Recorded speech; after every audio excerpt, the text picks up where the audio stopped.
On January 23rd, 1999, the Sundance Film Festival saw the first premiere of one of the most influential films in cinema history.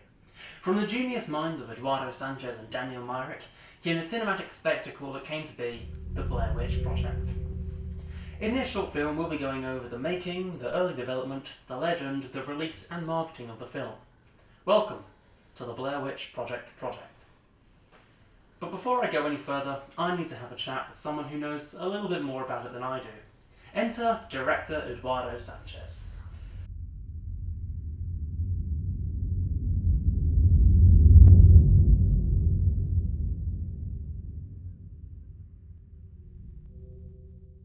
Hello, Mr. Sanchez. Great to see you. It's great to be here, man. Thanks for having me. Now, is it of my understanding that you directed the movie? Yes, I co-directed it and co-wrote it and co-edited it with Dan Myrick. Wow, that's really impressive. Now, what can you tell me about the development of the film? Like, the shooting process and such?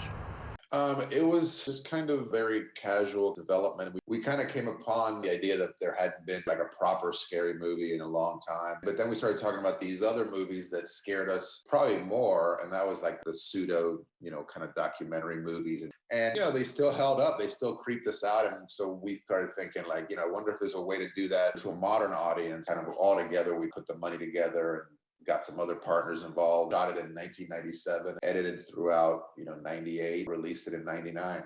Dan and I, from the very beginning, never imagined that we were going to write a script because we thought the dialogue has to be improvised. So we took a lot of time in the casting process to really find the right people. Greg Hale, the producer, had gone to Special Forces training in the Army. He told us about this scenario where they basically put his little unit, like 3 or 4 guys in the woods. And then like a few days in, a Russian platoon picks you up and takes you interrogation camp, just to show them what it could be, how scary it could be really if they're caught. So he was like, let's do something like this with the actors. We can kind of leave them in the woods and, let them sleep there. And we can kind of feed them. But we never really imagined that they would be sleeping out there until Greg brought it up. And Greg was like, yeah, I think we can do this. And Dan and I then were kind of like, okay, how do you direct this? We'd give them little directing notes, 3 or 4 times a day, kind of guiding them where they needed to be, but also character motivations. Like they each had a set of notes, and then we just kind of left them out there. You know what I mean? Like they were out there for about 6 or 7 nights, 8 nights, maybe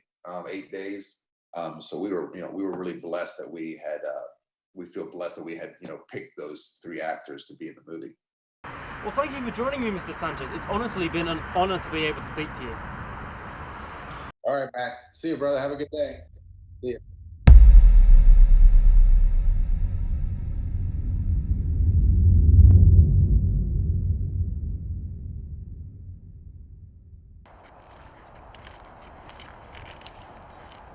As the popularity of the movie increased, the village of Burkittsville embraced their newfound fame, as did Seneca Creek State Park, where the later moments of the film were shot.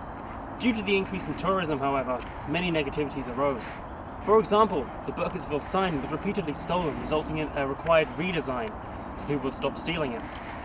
Another example would be the iconic Griggs House, or Rustin Pass House in the movie, which was later demolished due to the increase in tourism of that particular location, causing safety hazards.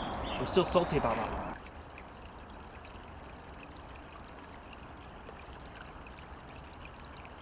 As with everything popular, it wasn't long before collectibles and parodies were created based upon the legend and film. These included cards, comics, and even video games developed by a gathering of developers, or more recently, from the Bloober team, an amazing experience simply titled Blair Witch. Parodies include types from every genre, from Scooby-Doo to the ones we aren't allowed to mention. And that was the Blair Witch Project. Hope you enjoyed this deep dive into the making and development and legacy of one of the most influential films in cinema history.